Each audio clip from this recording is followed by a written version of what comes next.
Okay, so I'm going to show you how to use this formula to do some manipulations. Okay, so knowing this formula is very important.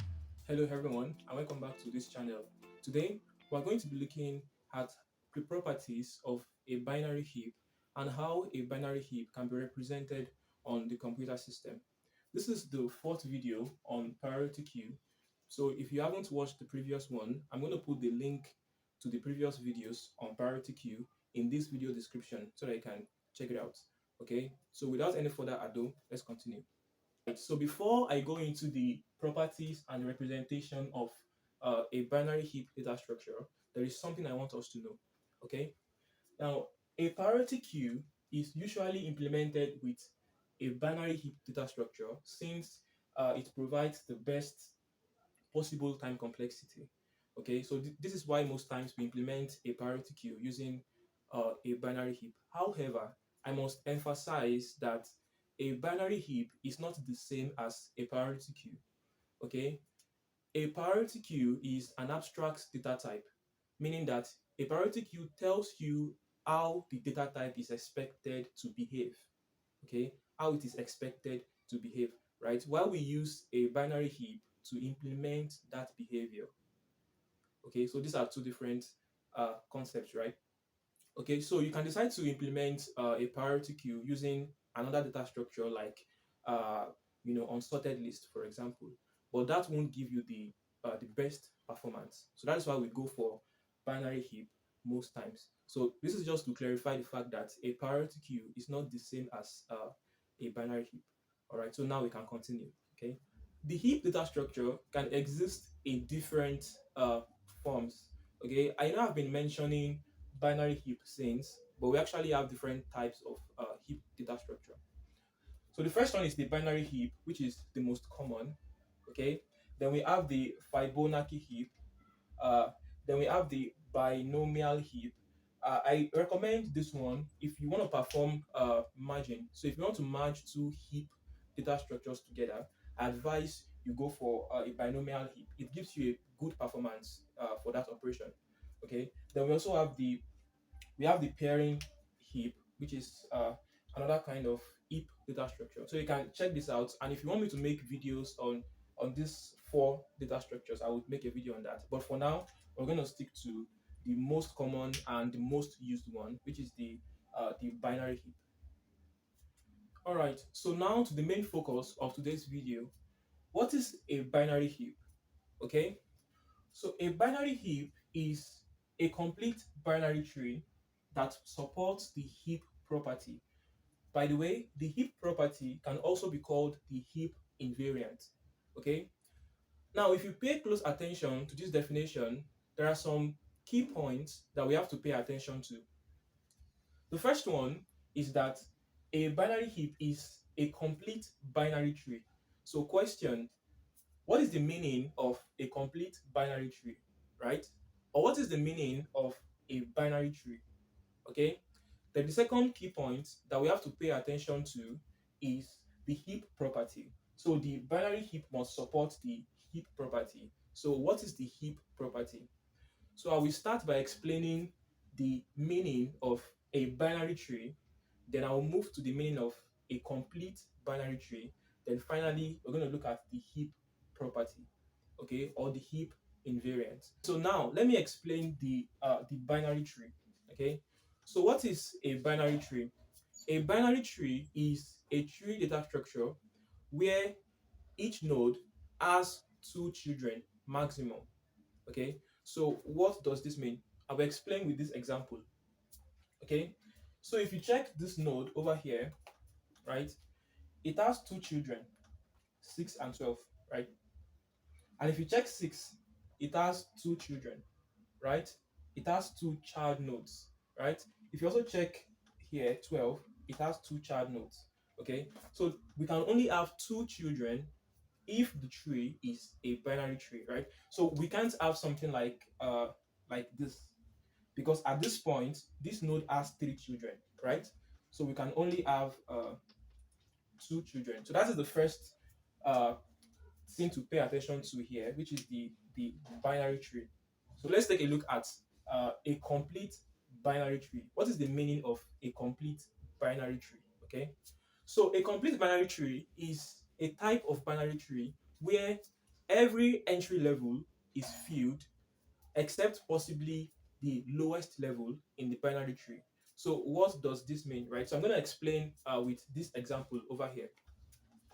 So this is the root node, right?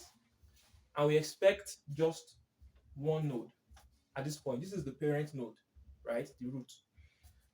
At level 2, we expect this parent to have two nodes, two childs. Remember, right? So we have two.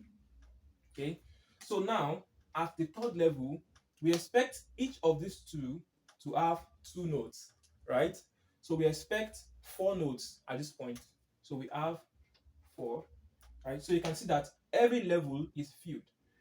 But at the last level over here, right, you will discover that we should have two, two, two, two, right? But at this point, we only have three uh, nodes. So this is not filled up, but it is acceptable. Remember the definition, except possibly the lowest level. So it is possible that uh, the lowest level is not filled completely. Okay, so that is one property of a complete binary tree. Okay, and also also whenever you want to insert into a complete binary tree, you insert from the leftmost part. So what does this mean, right? So if you want to insert a new node, let's say we want to insert uh, maybe 15, for example, right? We can't insert 15 here. We can't insert 15 here. This is wrong. Okay, we have to insert it from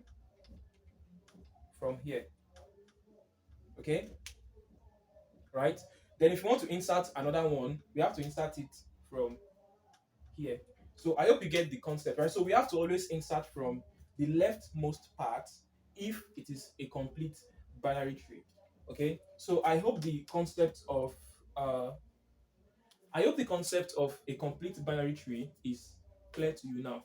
Okay, so finally, let's take a look at the heap property. So what does the heap property or the heap invariant, what does that mean? So if you check out this example, there is something unique about it. So what is that? If you check out the value in the child node, it is greater than the value in the parent node, right? If you check out this also, it is greater than the value of the parent node, right? So 7 is greater than 6, 8 is greater than 6, right? If you also check the children of 8, node 8, right, we have 13 and 12, and these are both greater than 8. Okay, so what does this mean? So the if property states that the values of the child nodes should always be greater than or equal to the values of the parent node, or vice versa, meaning that the values of the child nodes should always be lesser than or equal to the value of the parent node. So I hope this makes sense. I mean, just check this, okay? So you discover that the values of the child node are greater than the values of the parent nodes, okay? And we can also have that vice versa. So I explained this in my last video, where I explained max heap and the main heap. Okay, so if you've watched that video, then this should be something to comprehend as fast as possible. By the way, you can check it out. I'm going to put a link to the previous videos in this video description so that you can check it out. Okay, so now we've looked at the properties of a binary heap. It's time to take a look at how it can be represented. For a human like us, we can see it as a tree, right? But the computer needs a way to recognize this as a tree, and that is what we're going to be looking at next. There are several ways to represent a binary heap in the computer system, but the most easy and the most efficient way is to use an array. And this is because of the complete binary tree nature of a binary heap. Remember, for a complete binary tree, each entry level in the tree is filled from left to right, as I showed earlier. And if you would also check your array, you will discover that elements are filled from left to right in an array. And this is why an array is the best data structure to represent a binary heap. So I'm going to explain this concept with this example here. So over here, I have this binary heap, and over here, I have this array. So if you check the first element here, which is 9, you will discover that 9 exists at index 0, right? Now, if you come to the left, okay, we have 8, and 8 exists at index 1. Then if we move to 7, 7 exists at index 2. Then we come to the left again, right? 6 exists at index 3, okay? Then 5 exists at index 4, right? So I hope you understand the sequence now, right? Then we have 6 over here.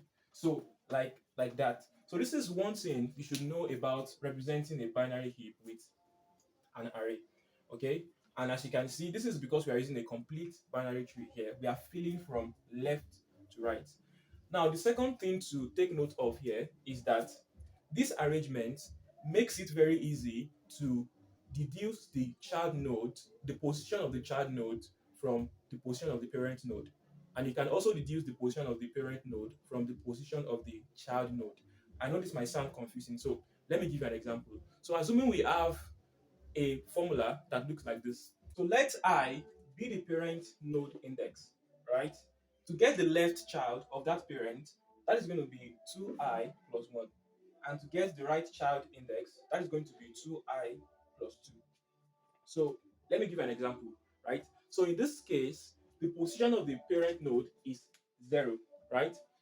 So to get the left child, that is going to be 2 multiplied by I, which is 0 in this case, right? Then plus 1. And to get the position of the right child, that is going to be 2 multiplied by 0 plus 2, right? Okay. Uh, so if you calculate this, we're going to have 1, right? And over here, we're going to have 2. And if you check this node, the position of the left child happens to be 1, right? And the position of the right child happens to be 2. So this is correct. Okay. And let's pick another example, right? So let's assume we have this, right? So the left child position is going to be 2 multiplied by 2, right? Then plus 1. And then for the right, we're going to have 2 multiplied by 2 plus 2. So this is going to give us 5, right? And this is going to give us a 6, right? And if you check this node here, the left child position is 5 and the right child position is at 6. So this is correct. Now, with mathematics, you can even deduce the position of the parent from the child, right? All what you just have to do is to make, in this case, I, right? Make I the subject of the formula. So assuming there is a I here, right? So in that case, you will have the position of the left, which is 5, right? So just make I the subject of the formula here, then you can deduce the position of I. That is if you want to deduce the position of the parent from the child. I hope this is not confusing, but this is just mathematics, right? All right, so that is something to take note of if you want to deduce the positions of any node in the tree or in the binary heap. So at the last part of this series on priority queue, I'm going to be writing the code to implement this data structure. Okay, so I'm going to show you how to use this formula to do some manipulations. Okay, so knowing this formula is very important. I won't advise you memorize it. I would advise you understand how it is derived. Okay, so this is just to tell you how important the formula is. All right, that will be all for today.